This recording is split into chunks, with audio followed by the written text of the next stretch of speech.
All right, so this is our first case for today, which is an awesome 60-year-old lady who came to us for concerns regarding facial aging. So, you know, there are a variety of different ways of doing this surgery, but what I'm going to do is I'm going to kind of highlight a few things to talk a little bit about what we're going to do. But if we look at her face in particular, what we'll see is that, you know, she has some tattooed eyebrows, but she does have a little bit of lateral brow droopiness or ptosis, excess skin of the upper eyelid, and then, you know, very prominent nasolabial folds, and then also in particular very prominent marionette lines.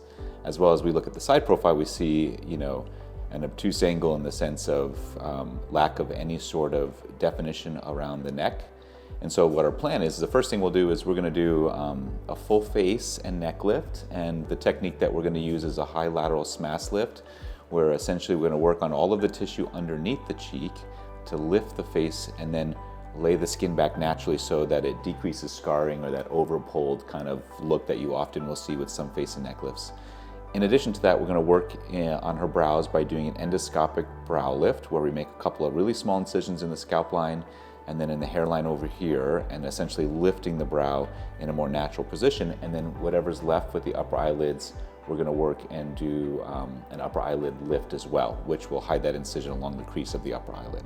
So awesome case. She's going to do amazing. Super excited for her.